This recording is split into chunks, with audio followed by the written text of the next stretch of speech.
Good morning and welcome to the CABE webinar Wednesday. Today we're looking at the power of psychological safety and diversity, equity and inclusion in STEM with Mcbride-Wright.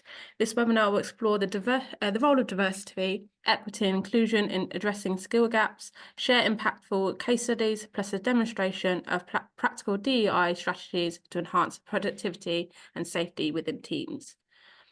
My name's Shanika and I'm the Training and Learning Coordinator here at CABE, and I'll be acting as moderator for this morning's session.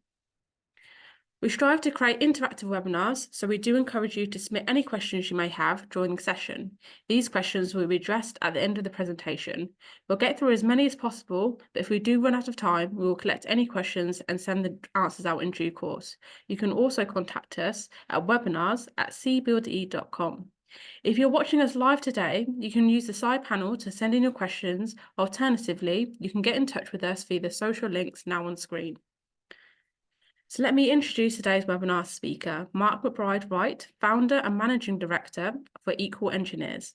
Mark is a recognised diversity and inclusion leader. He's the recipient of the prestigious Rook Award from the Royal Academy of Engineering in July 2022 for his work in promoting engineering to the public.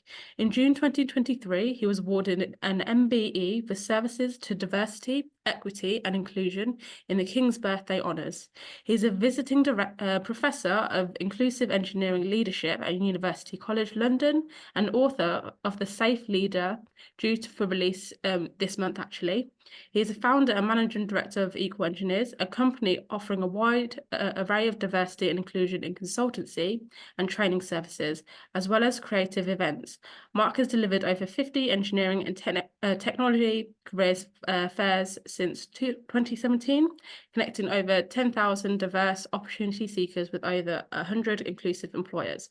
So if you give me a couple of seconds, I'll just hand over to Mark and he will begin shortly. So I'll stop sharing and Mark, you can now share your screen. Thank you so much. Has that been a smooth transition? Oh, is that there? Shanika? Yeah, all there. Perfect. Thanks so much. Thank you for the introduction as well. So pleasure to be here today. I'm Mark. I'm founder, managing director of Equal Engineers. And what we do is help engineering businesses, any business really, engineer inclusive cultures to attract, develop and retain talent. I'm a chemical engineer by background. I specialised in health and safety. And I'm going to talk you through here today a bit about my journey, personal journey, professional journey, the learning arc that I've gone through to get to where we're at today as a small medium enterprise, really helping try and champion change on diversity, equity and inclusion in the STEM sectors. So I'm a chemical engineer by background. I decided to do my my undergraduate at Imperial College London. Back in 2017, back in 2005, I realized that looking back on my life, that this was a point in time, deciding what I was going to study was a point in time where two sides of my identity came together. I had a great experience in my undergraduate years at Imperial, and in 2009, I got engaged to my boyfriend. I also was looking up opportunities for doing my PhD, and I applied to 4 different places. The best place actually at the time for me to go was actually staying in my department. So I was in the Department of Chemical Engineering at Imperial College London, and I wanted to pursue a PhD in the Qatar Carbonates and Carbon Storage Research Centre, the QCCSRC. It was a $75 million research program. I was going to be one of the first PhD students going through it. And it was a very big investment. So it would have been a great opportunity for building my experimental apparatus and doing my research. The thing is, looking back on it, as I said, this was the first point where 2 aspects of who I am came together for me to then make a decision on what I wanted to do next, being gay and being an engineer. I was very out at the time. I have been out since I was, a teenager.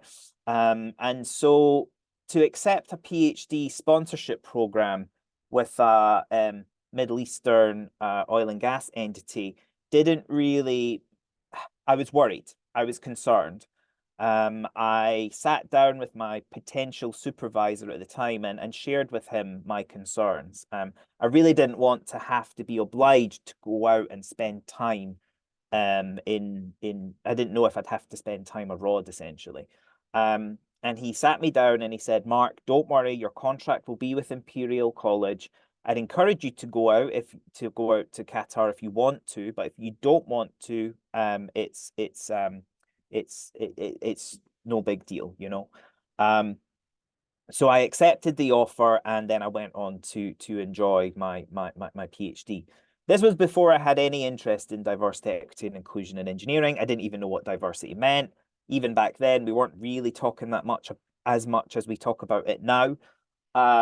But I realize now, looking back, this was a point where I could have made two decisions. I could have chosen not to pursue it, and then my career would have went in a different trajectory. I also realized that I had something called privilege. I was an internal applicant. Had I been an external applicant to Imperial, would I have received the same grace, the same commitment, the same focus? I would have essentially had to out myself to bring up these concerns.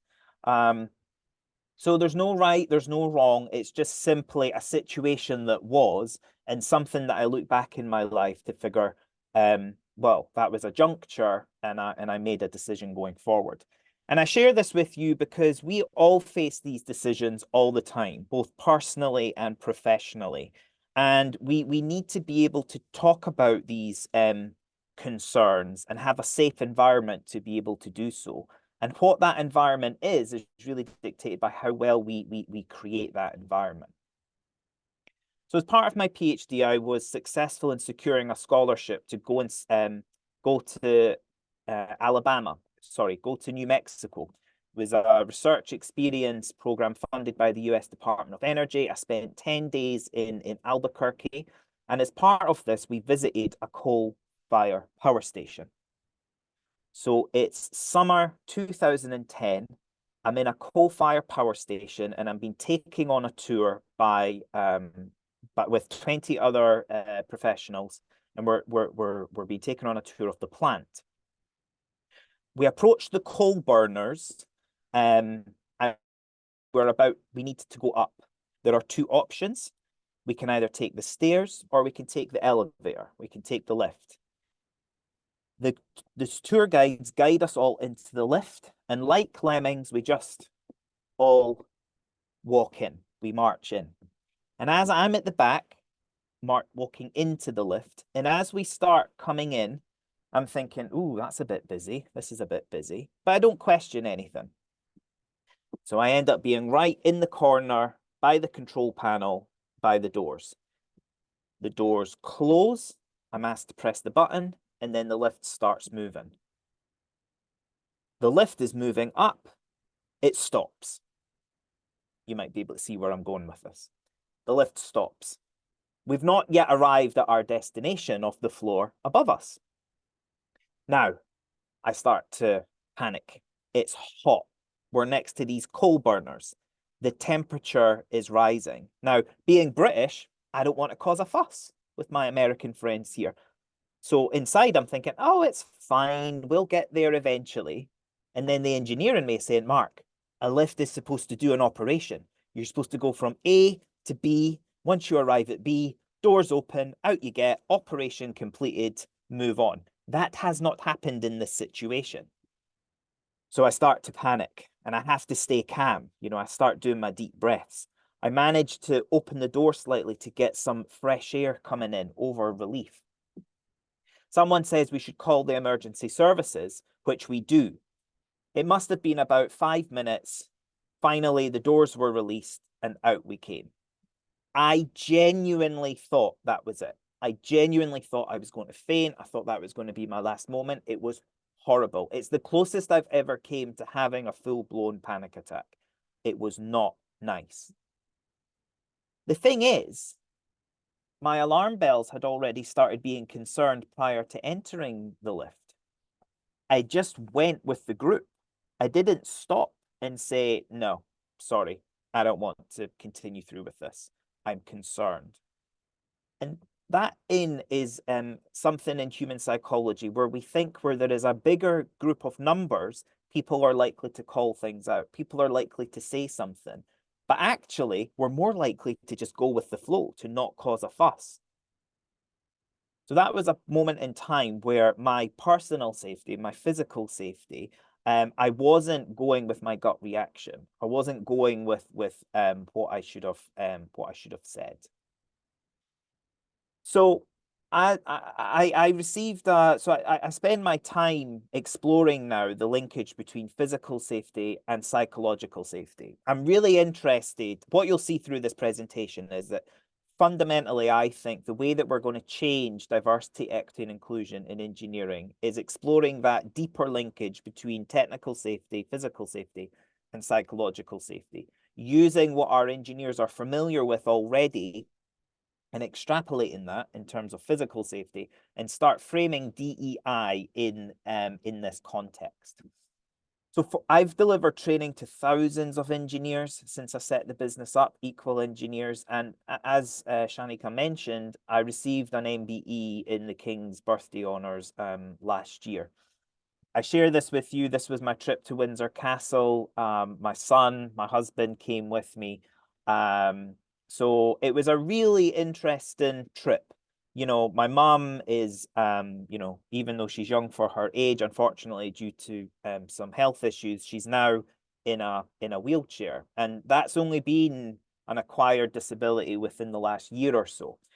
So I have now got this learned experience of what it's like to live with a disability where you require a wheelchair to get around. I had knowledge of what it was like prior to this, but I didn't have real learned lived experience day to day. So bringing my mum down to London from Edinburgh to go to Windsor to what, you know, to experience the event was challenging, but we did it. And so as we go through this presentation, what I want you to try and consider is, what do you have lived experience of, and what do you need to acquire learned experience of? Because you will only be who you are, and you will only have the experience that says that you have. And how willing you are to share openly about your lived experience then creates opportunities for others to get learned experience. The trouble is, we often don't have a lot of diversity in our in-groups, in our trusted 10, in the people that we spend most time with. So we actually have to proactively break out of that and seek diversity to enrich our frame of reference. And there are two ways to influence engineers and STEM professionals, I believe, in DEI. It's the end output of our engineering, what we're designing, who we're designing for, the process, the policy, the service, the procedure, the product. But there's also the flow of doing our engineering. Who's in our teams? How much consultation are we doing with local communities? What are we experiencing as an engineer in the design team, in the flow of delivery? How included do we feel? How much do we feel like we belong? Are we sometimes masking, hiding, covering? Are we showing up as our true selves? The answers are is that we not always are. And I think there's a link we need to work on here with the benefits of DEI and how we do this. Now, the thing that can often hold us back in adulthood is dealing with trauma from our past. Some of us may carry internalized shame from our past. Now, I'm 36, I'm a gay man. I grew up in the shadow of legislation in the United Kingdom that made it not a very inclusive place for the LGBTQ community. And actually, more broadly, when you think about men, masculinity in general, what we find in engineering, or men in general, is that men aren't often vulnerable. Men often don't open up. There's an expectation placed on men to be the breadwinner, to be strong, to provide for their families. And that is especially polarized when we have a male majority industry, like in engineering, where 86% of our workforce are of this composition. So what I often find when we talk about DEI is a narrowing in perception of what the thing is about. It becomes very the opposite of whatever we're talking about. Men actually feel excluded in the push for diversity. White, straight, cisgendered, able-bodied, neurotypical men that represent the majority of the profession. And being a diversity practitioner, I thought, well, there must be a way that we need to hook in this group, because the strand by strand approach, the diversity strand demographic approach that we've had up until now hasn't been working. Now, one of the things that I set about to do within to make this better was set up an LGBTQ network across engineering. I tried to set up a network at my employer 10 years ago or so, but they weren't ready for it. It was too much too soon. So I set up a cross-sector network group called Inter-Engineering. That's how I earned what I call my Rainbow Stripes for diversity. And this is a picture of us walking down Piccadilly in London in 2017, leading a group of 100 engineers. Prior to that, there was no one, there had been no engineering businesses at Pride in London. So I was really, really proud to create this organization that essentially became the incubator for people who wanted to make change in their businesses but didn't know what to do. So our tagline was connect, inform, and empower LGBT engineers and supporters. And it's through our work that we really helped the network leads within Airbus, for example, help support the company through that growth of going from being, oh, we don't want to fly pride flags and get involved in sexual orientation, you know, what's all that about, through to really making it part of their diversity strategy and getting involved in local geographies where things may be going a bit backwards in terms of equality and progress.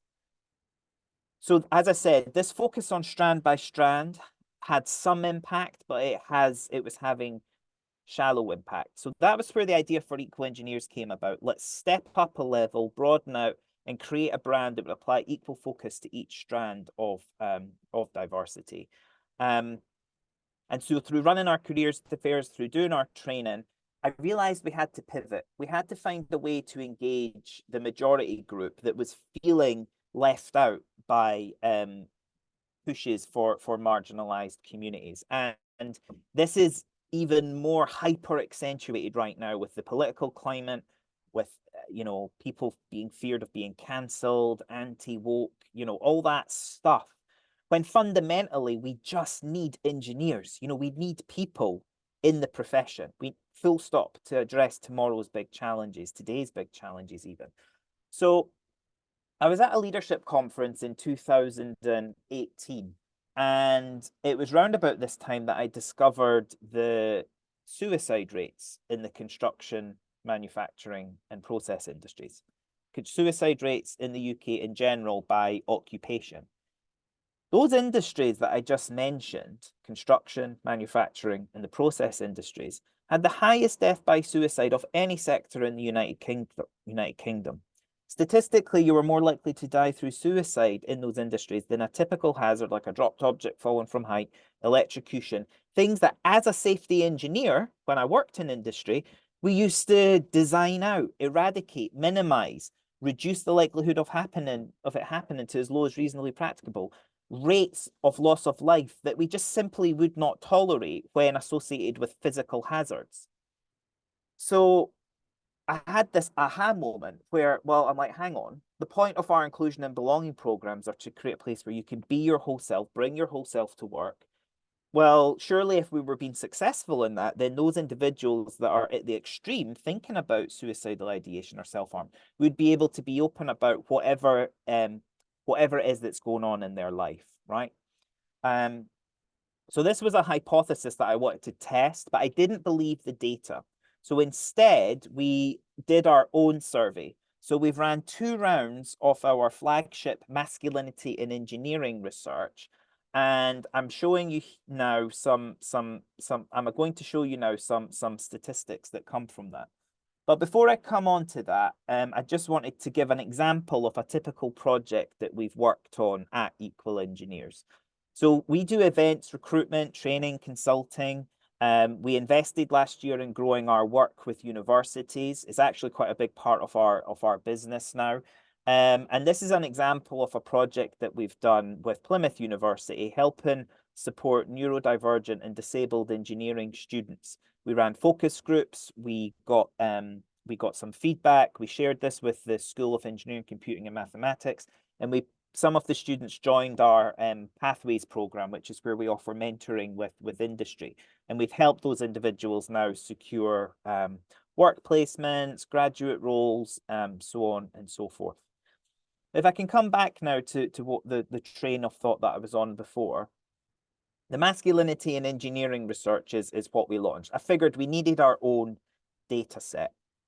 And from the 2018 research, I didn't believe the data either. 1 in 5 engineers said that they had lost a work colleague to suicide. And the same number that year also reported suicidal ideation or self-harm. We reran the survey in 2021,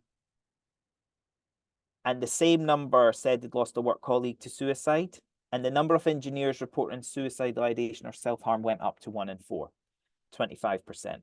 Now, this was a significant sample size. We had nearly 800 respondents, and some of the written responses to these questions were heart-wrenching. Men were 3.5 times more likely to answer yes to this question than women. So we had the situation where, like I said, if we were being good at creating inclusive cultures, then I believe people would be able to be open about whatever is going on in their lives. And if we just focus on masculinity in general as a construct and think through the generations, if we go back to the pre-war era and then men that had to go off and fight in the war, coming back, then having children, there was a way that you dealt with stuff in the 50s and 60s and handled that. That was my granddad. That was how he raised my dad. And then my dad had an element of masculinity that was portrayed to him through his father. And then my dad raised me through having lived through the 80s and 90s in the shadow of Section 28. And then, you know, I'm now a father raising my son in a context where equality is more at front. What it means to be a man is being challenged, is being changed, is being more multifaceted, where men can be emotional, we can show up, we can share our feelings, and it doesn't make us less of a man. I think that is something we are just not tapping into in engineering and STEM in terms of our workplace culture movements. We need to bring everyone along with us in this push for DEI. We're trending too quickly to a kind of shallow conversation. We're not having the conversations about systemic change.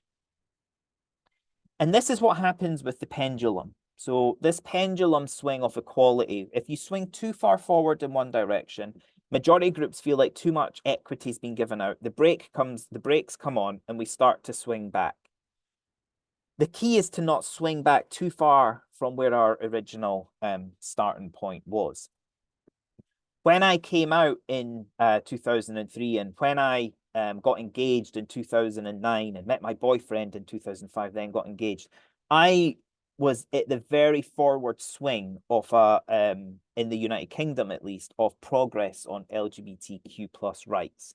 My legal status could be recognized in terms of who I loved by the country. I remember studying at school and thinking I was going to have to run away. I was going to have to go somewhere else in order to be loved. And that's something that you carry with you into adulthood. It's quite common for a lot of gay people, actually. And so my point there is that all of us have stuff from the past that we carry with us into our later lives. And how we then deal with that the coping mechanisms that we adopt, whether they're healthy or unhealthy, can shape the workplace environment. And we need workplace environments where you can be open about anything going on in your life without fear of retribution. That's what a psychologically safe working environment is. And it's about looking out for one another.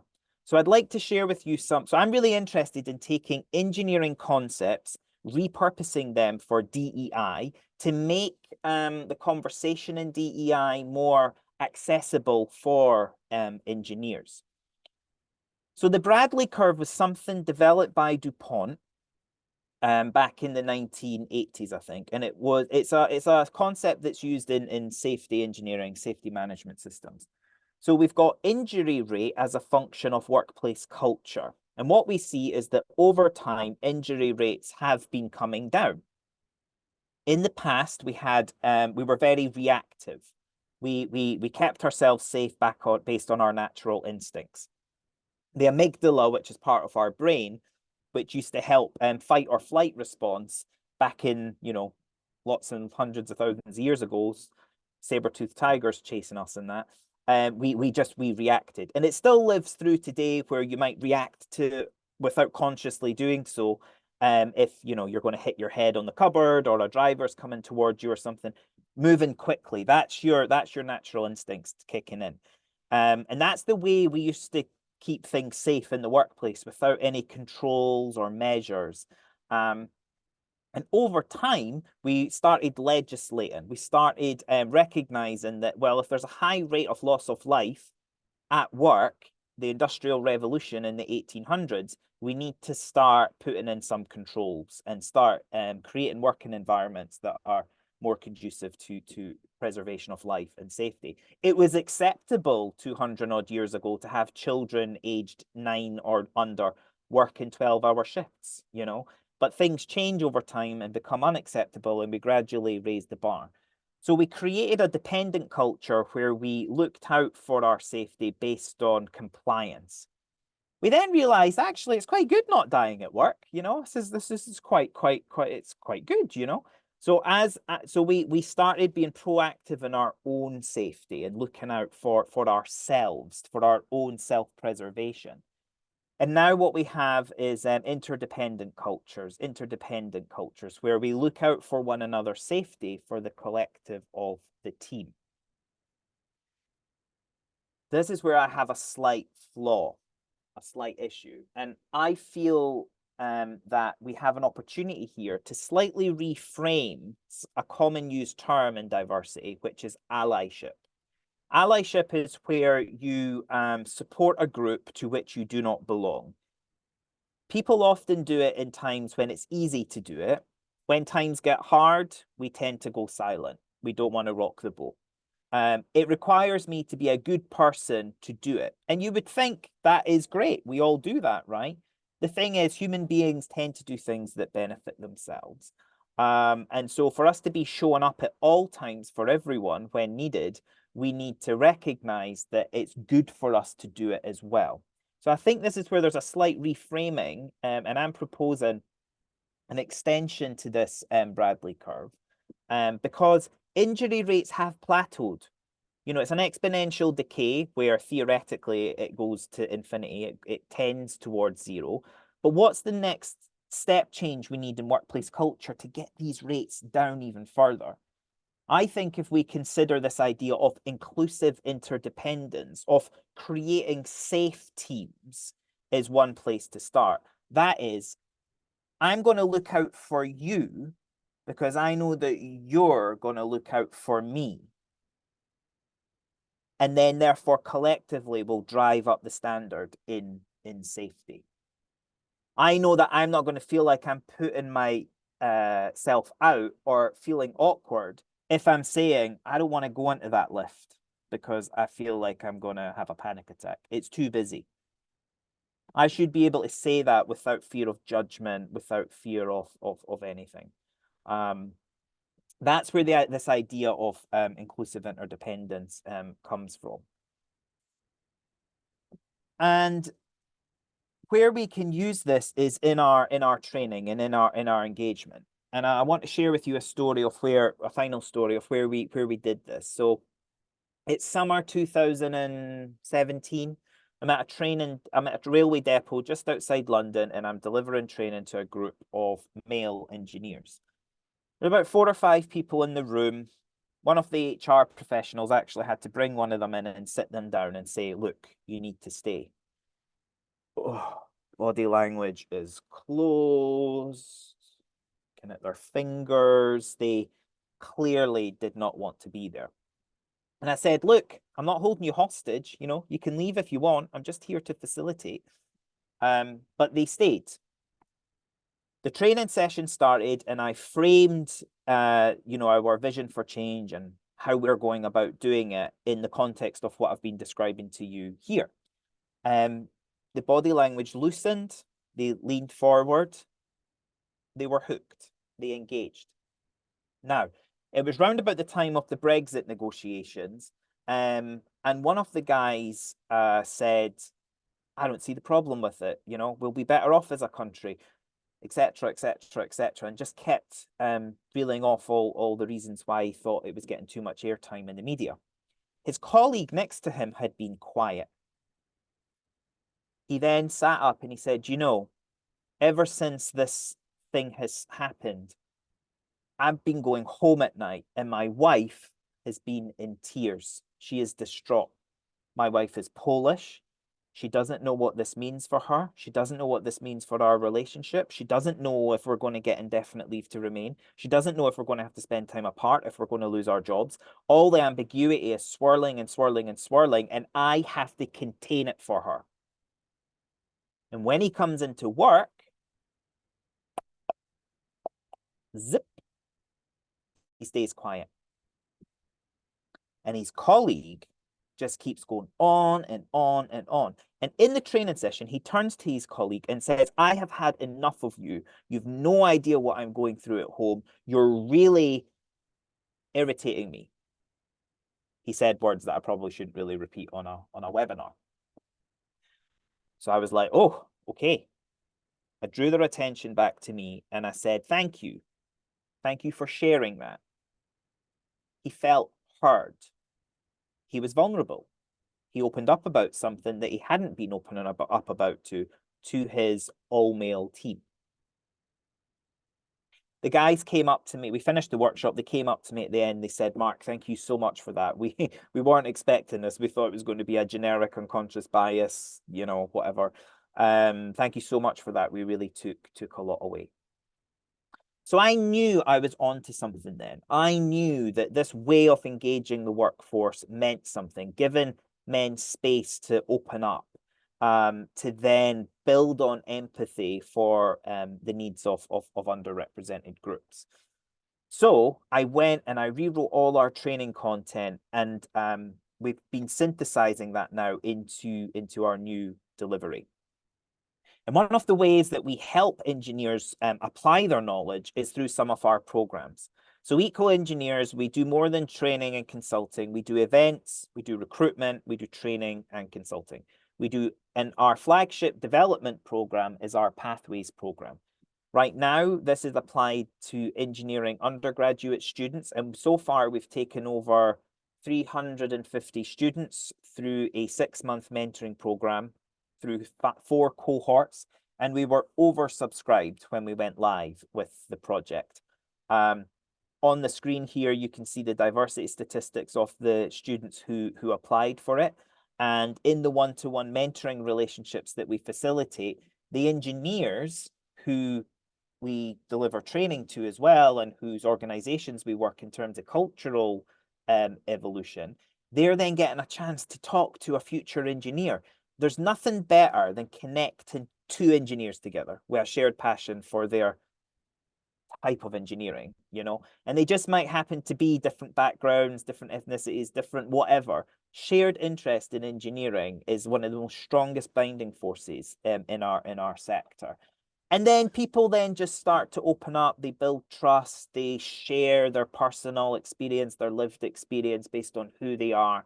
And it's just a beautiful learning opportunity for everyone involved. The other way that we help platform talent is through our Engineering Talent Awards. This is an annual set of awards that we run every year. We are actually open for nominations right now, engineeringtalentawards.com. We're open until the 31st of March. The winners, the shortlist and the winners will be announced in May, and then we have a ceremony in London. They're free to enter. If you get shortlisted, you get a ticket to the event, and they're 5 years running now, and some of the individuals have gone on to achieve amazing things. We've got student categories, professional categories, university categories, but also organizational. So if you're sitting there on any brilliant innovations that you want to have showcased or spoken about, we've got a partnership with the Metro. So this gets published in the Metro and it gets millions of views online and through their social media. So please do take a look, engineeringtalentawards.com. And finally, I'm here today to bring all this together to really talk about safe leadership. So safe leadership is a new construct that I'm wanting to put out into the engineering ecosystem as a new way of leading in engineering. And leading doesn't have to be a formal leader in a business. Anyone can have leadership, fellowship within an organization. And the idea is that SAFE stands for share, act, feel, and empower. Firstly, as anyone, but especially as white men, we have to dig deeper than others due to layers of privilege to understand our own difference, to understand our own diversity story. What is it that we've been through that we can be open about in the workplace that others then may be able to learn from?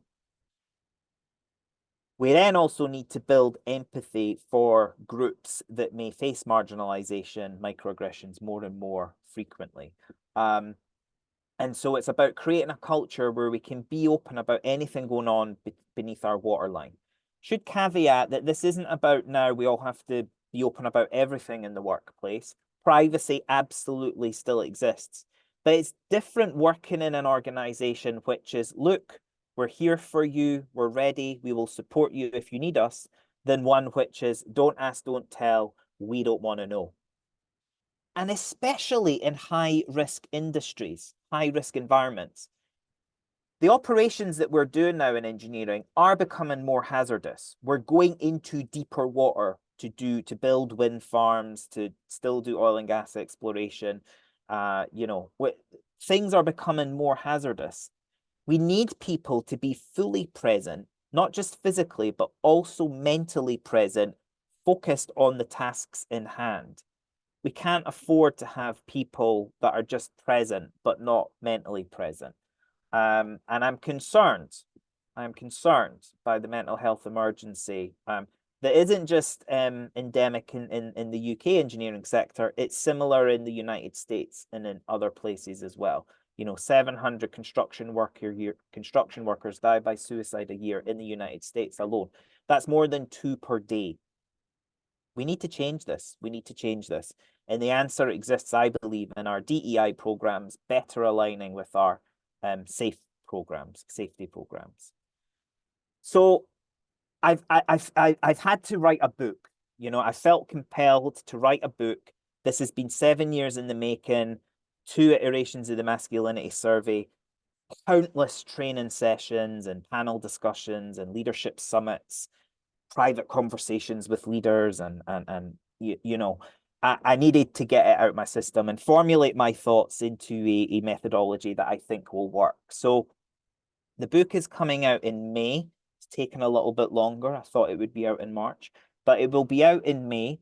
To say thank you for your time and listening to me talk today. I'd love to get your feedback on this presentation, get the feedback on the talk. So if you scan the QR code here on the screen, it'll take you to a feedback form. Please fill that in, leave your email address, and then what we will do is when the ebook is available for download, we'll send you to there'll be a specific day that you have to download it to get your complimentary copy. So we'll send you a notification of when that day is. I'll leave this on screen just now to take any questions, but that is the end of my presentation. I want to say thank you, and please do get in touch with me if you want to discuss any of these concepts further. Thank you, Mark. We don't have any questions at the moment, so everybody, if you do have some time now, you can send any questions. Alternatively, you can send them after the presentation. I know some of you do, so just to give you that email address again, it's webinars@cbuilde.com.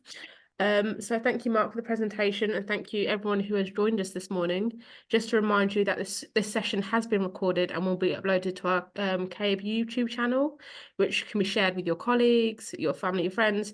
And with that, I'll wrap up. And thank you again for your time, and we'll hopefully see you online next month. Fabulous.